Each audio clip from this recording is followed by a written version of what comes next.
आज के लेक्चर में हम डू व्हाइल लूप डिस्कस करने वाले हैं। जैसे कि हम जानते हैं इटरेटिव स्टेटमेंट्स में do while loop one of the type of loops है।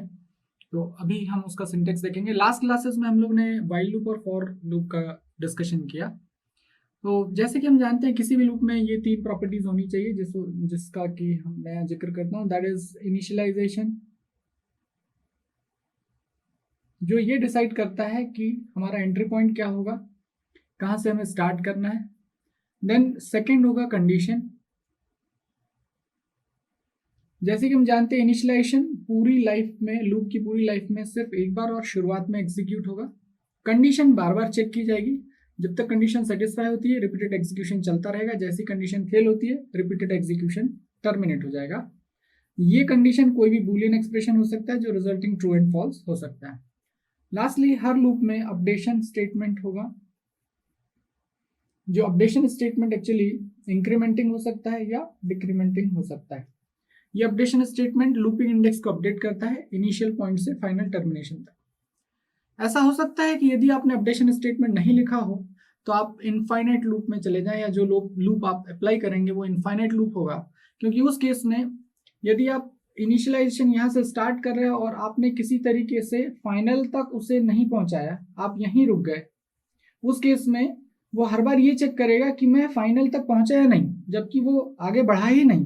तो इस तरीके से वो इनफाइनाइट लूप में चला जाएगा। इसीलिए अपडेशन स्टेटमेंट बहुत इंपॉर्टेंट है ना। अभी जो हम डू व्हाइल लूप डिस्कस करने वाले हैं हम उसका सिंटेक्स पहले देख लेते हैं।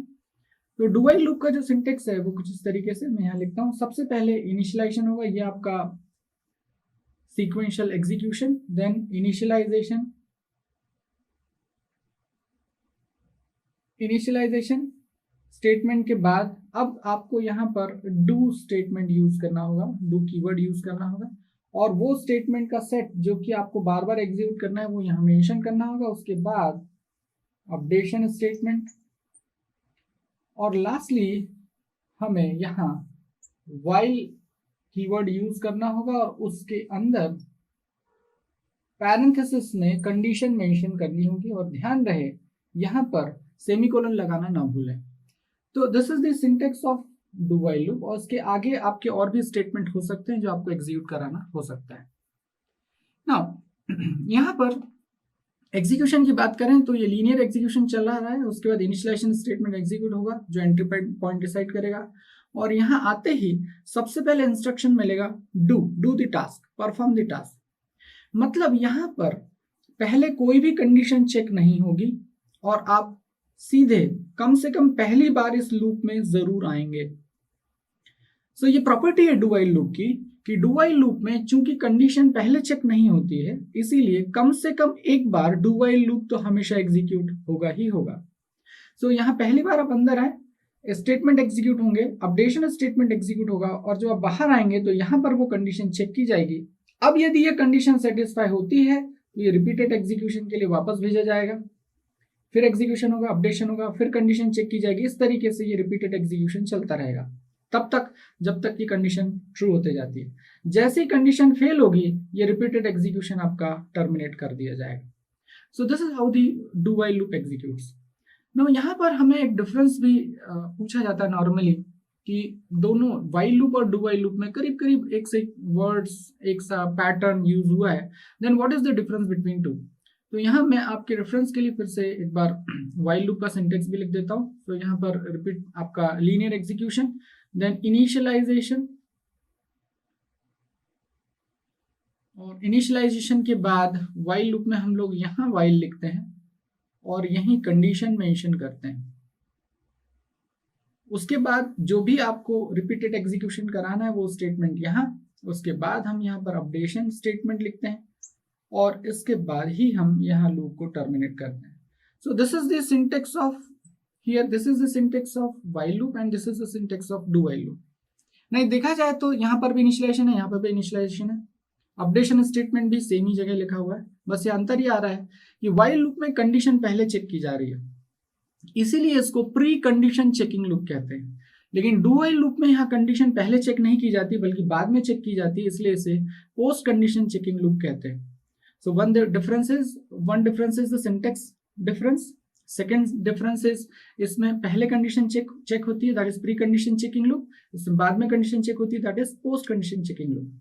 इसके अलावा एक और डिफरेंस यहाँ पर देखने में आता है कि यहाँ व्हाइल लूप में जब हम कंडीशन मेंशन करते थे यहाँ सेमीकोलन नहीं लगाते हैं, लेकिन यहाँ व्हाइल लूप जो हम यहाँ पर कीवर्ड लिखते हैं कंडीशन के बाद यहाँ पर सेमीकोलन लगाना जरूरी होता है, that is a part of syntax. Actually यहाँ व्हाइल लूप में यदि आप सेमीकोलन लगाएंगे तो it will be terminated over here in this line only, loop execute नहीं होगा यदि आप यहीं सेमीकोलन लगा देते हैं। लेकिन यहाँ सेमीकोलन लगाने का मतलब ये है कि अब यहाँ पर इसके आगे ये एग्जीक्यूशन का एरिया है लूप का, ये मेंशन करने के लिए आपको यहाँ पर सेमीकोलन लगाना होता है। So that is again the difference. इसके अलावा वो सारे प्रोग्राम्स जो आप व्हाइल लूप की मदद से बना सकते हैं वो आप डू व्हाइल लूप की मदद से भी बना सकते हैं, ऐसे ही फॉर लूप की मदद से भी बना सकते हैं। कोई भी प्रोग्राम जो किसी एक लूप से बनाया जा सकता है वो बाकी दूसरे दोनों लूप से भी बनाया जा सकता है। हाँ, यहाँ पर एक बात और, कभी कभी ऐसी सिचुएशन आती है जहां पर व्हाइल लूप लगाना हमें ज्यादा आसान लगेगा, ये अंदर से आपको फीलिंग्स आएंगी, और कहीं कहीं ऐसा होगा कि आपको डू व्हाइल लूप लगाना ज्यादा आसान और बेहतर लगेगा। नॉर्मली चॉइसेस की बात करें वहां हम डू व्हाइल लूप लगाते हैं जहां हम चाहते हैं कि कम से कम एटलीस्ट कम से कम एक बार एग्जीक्यूशन तो हो ही। तो जो एक और डिफरेंस जो दोनों ही लूप में देखा जाता है वो ये भी है कि व्हाइल लूप में यदि कंडीशन पहली बार में ही फेल होती है तो शायद वो एक बार भी ना चले, एक भी बार एग्जीक्यूट ना हो, लेकिन डू व्हाइल लूप में कम से कम लूप एक बार तो एग्जीक्यूट होगा ही होगा क्योंकि पहले कोई भी कंडीशन चेक नहीं है। सो हमने यहाँ पर व्हाइल लूप और डू व्हाइल लूप में जो डिफरेंसेस है वो भी डिस्कस कर लिए। अब आइए एक एग्जाम्पल से हम देखते हैं कि व्हाइल लूप के थ्रू प्रोग्राम कैसे बनाया जा सकता है। सो सेम प्रोग्राम जो अभी तक हम बनाते आ रहे हैं वही प्रोग्राम मैं फिर से डू व्हाइल लूप की मदद से भी बनाता हूँ, just to display all the numbers in the range of the given range that is given by the user। तो यहाँ पर we'll start with the hash statement, that is hash include iostream.h and then starting with the main function। सबसे पहले हम यहाँ पर एक integer variable declare कर लेते हैं जो कि लूपिंग इंडेक्स का काम करेगा, और रेंज के लिए हमने IV और FV ये दो वेरिएबल्स लिए हैं। इसके बाद फर्स्ट ऑफ ऑल हम सबसे पहले यूजर से रेंज इनपुट कराएंगे, तो मैं एक मैसेज फ्लैश करता हूं एंटर द रेंज, और जैसे ही मैसेज पहुंचेगा यूजर तक यूजर एक रेंज मुझे इनपुट देगा, मैं उसे स्टोर कर लेता हूं IV और FV में। नाउ इनिशियलाइजेशन स्टेटमेंट हमें कहां से शुरुआत करना है, IB से। So I will use the initialization statement that is I is equal to IB, then we have to use the keyword do. So मैं यहाँ पर डू कीवर्ड लिखता हूँ और लिखता हूँ कि क्या मुझे परफॉर्म करना है रिपीटेडली।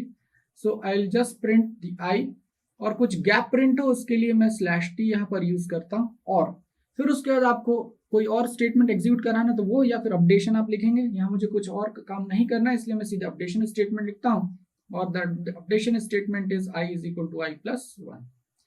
और अब लास्टली मैं यहाँ पर इस लूप को क्लोज करने के लिए यहाँ व्हाइल कीवर्ड यूज करता हूँ और यहाँ कंडीशन लिखता हूँ तब तक काम किया जाए जब तक कि I is less than equal to FV, और सेमीकोलन लगाना है ना भूलें। इस तरीके से मैं सेम प्रोग्राम को यहाँ डू व्हाइल लूप से एग्जीक्यूट या लिख सकता हूँ, और ये आपको दी हुई रेंज के सारे नंबर्स यहाँ पर प्रिंट करके देगा। एग्जीक्यूशन देखते हैं। मान लेते हैं ये वेरिएबल आपका I है, यहाँ इनिशियल वैल्यू IV ले लेते हैं और फाइनल वैल्यू FV लेते हैं। मान लेते हैं IV की वैल्यू 1 है और FV की value let's say for example 5 है, तो कैसे एग्जीक्यूशन होगा वो देखते हैं।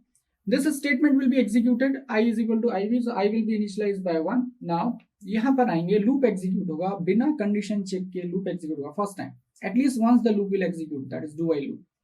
सी आउट I प्रिंट होगा, मतलब 1 प्रिंट होगा, थोड़ा सा गैप भी प्रिंट होगा। उसके बाद I is equal to I+1 से I will be updated to 2। Now यहाँ एक बार एग्जीक्यूशन हुआ, अब ये कंडीशन चेक की जाएगी, I that is 2 less than equal to FV condition is true because FV is 5, और अब यहाँ पर ये रिपीटेड एग्जीक्यूशन के लिए आएगा। इस तरीके से फिर से I प्रिंट होगा, what is the content of I, that is 2 and some gap. I is equal to I+1 से I की value will be updated to 3, और यहाँ फिर से कंडीशन चेक की जाएगी, that is 3 less than equal to 5, condition is true, फिर execution होगा। इस तरीके से बार बार रिपीटेडली एग्जीक्यूशन चलता रहेगा। आगे चल के जब कभी I की वैल्यू 5 होगी अपडेटेड वैल्यू, तो यहाँ पर आप आएंगे I की वैल्यू 5 प्रिंट होगी, उसके बाद गैप भी प्रिंट होगा, थोड़ा सा tab, then I is equal to I+1 से I की वैल्यू विल बिकम 6, और फिर जब आप यहाँ आएंगे तो i less than equal to 5 condition is failed और लूप चलना बंद। लेकिन तब तक आपके 1 से लेकर 5 तक जो भी रेंज दी थी यूजर ने वहां तक के सारे नंबर प्रिंट हो चुके होंगे। सो यहाँ पर हमने डू वाइल लूप का सिंटेक्स डिस्कस किया, साथ में हमने ये भी देखा कि वाइल लूप और डू वाइल लूप के बीच में क्या डिफरेंसेस हो सकते हैं। हमने ये भी देखा कि हर वो प्रोग्राम जो किसी एक लूप से बनाया जा सकता है वो बचे हुए बाकी लूप से भी बनाया जा सकता है। इसके अलावा आप प्रैक्टिस के लिए दूसरे एग्जाम्पल्स ट्राई कर सकते हैं। Thank you.